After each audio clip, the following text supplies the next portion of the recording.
Hi hello welcome back to అవ్వి మమ్ pregnancy caring. So ఈ video ఏంటంటే మీరు కాబోయే తల్లులు ఖచ్చితంగా మీరు ఈ విషయం తెలుసుకొని ఉండాలి. ఎందుకంటే మీరు రేపు డెలివరీ తర్వాత ఇబ్బంది పడకూడదు అనేది నా ఇంటెన్షన్. సో నా ప్రెగ్నెన్సీ టైంలో నేను పడిన బాధ మీరు పడకూడదు అనేదే నా యొక్క ఆలోచన. సో అది ఏంటి అనేది నేను ఇప్పుడు చెప్తాను. ఏంటంటే సో కొంతమందికి పిల్లలకి పాలు ఇచ్చేటప్పుడు సో ఆ నిపుల్స్ అనేవి చాలా క్రాక్ అయిపోతాయి. సో ఆ క్రాక్ అవ్వడం వల్ల పిల్లలకి మనం నిపుల్స్ ఇవ్వలేం. మీరు నిజంగా విని ఉంటారు. మీరు ప్రెగ్నెన్సీ కాబట్టి మీకు ఈ విషయం తెలియదు, కానీ డెలివరీ అయిన తర్వాత ఈ ప్రాబ్లం ఫేస్ చేస్తే మీకు తెలుస్తుంది. సో అందుకనే మీకు ఇలాంటి ప్రాబ్లం రావద్దు అంటే మీరు ముందు నుంచే నేను చెప్పినట్టుగా చేయాలి. అది ఏంటి అనేది ఈ వీడియోలో క్లియర్గా తెలుసుకుందాం. వీడియోలోకి అయితే వెళ్ళిపోయే ముందుగా మన ఛానల్ అయితే సబ్స్క్రైబ్ అయితే చేసుకోండి, పక్కనే ఉన్న బెల్ ఐకాన్ అయితే క్లిక్ చేయండి. నేను పెట్టే ప్రతి వీడియో కూడా మీకు ముందుగా నోటిఫికేషన్ కూడా రావడం అయితే జరుగుతుంది.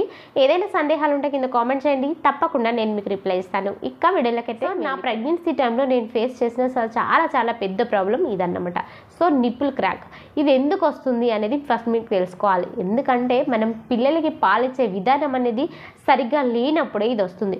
ముఖ్యంగా ఈ మిస్టేక్ ఎక్కువగా ఎవరు చేస్తారంటే ఫస్ట్ టైం ప్రెగ్నెన్సీ అయిన ఉమెన్సే చేస్తారు. ఎందుకంటే వాళ్ళకి తెలియదు కదా పిల్లలకి ఎలా పాలివ్వాలి, సో ఎలా ఇస్తే అది సేఫ్ ఉంటుంది, పిల్లలకి ఎలా ఇస్తే మనకి సేఫ్ ఉంటుంది అనేది మీకు తెలియక, సరిగ్గా మన అమ్మ వాళ్ళకి తెలియక, వాళ్ళు మీకు చెప్పక సో మీరు కొన్ని మిస్టేక్స్ చేస్తారు. ఆ మిస్టేక్స్ వల్ల మీరు చాలా ప్రాబ్లమ్స్ ఫేస్ చేయాల్సి ఉంటుంది.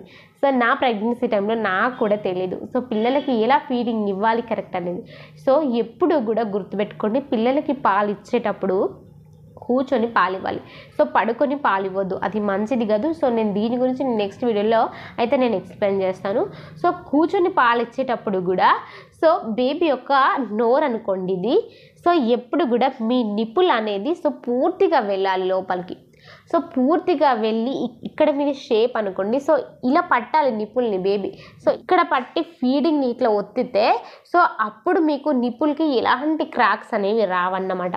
సో నేను ఆల్రెడీ ఇంతకుముందు ఒక వీడియోలో నేను మీకు చెప్పాను. సో మనకి ప్రెగ్నెన్సీ తర్వాత డెలివరీ తర్వాత బేబీ పాలు మంచిగా తాగాలంటే సో ఏం చేయాలి అనేది. సో మనం ప్రెగ్నెన్సీ నుంచి కూడా ఆ నిప్పుల్ని అనేది నలవాలి అని చెప్పాను. ఆ వీడియో కావాలంటే కింద డిస్క్రిప్షన్లో లింక్ ఇస్తాను, చూసేయండి. ఖచ్చితంగా ఆ వీడియో చూడండి, మీకు చాలా యూజ్ అవుతుంది. సో పిల్లలు ఏంటంటే మనకి ఆ నిప్పుల్ని కాకుండా మనకి ఇక్కడ ప్రెస్ చేస్తారు.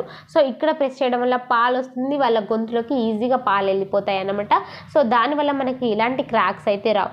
అయితే కొంతమంది పిల్లలకి ఆ పాలు అనేది సరిగ్గా తీసుకోవడం రాక అండ్ మీకు కూడా పాలు సరిగ్గా ఇవ్వడం రాక పిల్లలు ఏం చేస్తారంటే ఇది నిప్పులు అనుకోండి, ఈ నిప్పులే పడతారన్నమాట. సో ఈ నిప్పులు పట్టడం వల్ల ఏమవుతుందంటే ఇవి క్రాక్స్ వస్తాయి. సో ఈ క్రాక్స్ రావడం వల్ల ఏంటంటే చాలా ఇబ్బంది అయితే ఎదుర్కోవాల్సి ఉంటుంది. సో మీకు చాలా మంటగా అనిపిస్తూ ఉంటుంది, పగులుతూ ఉంటుంది, క్రీమ్స్ యూస్ చేస్తారు. పిల్లలకి ఫీడింగ్ అంటే మనకు ఒక రకమైన భయం అయితే వస్తూ ఉంటుంది అన్నమాట.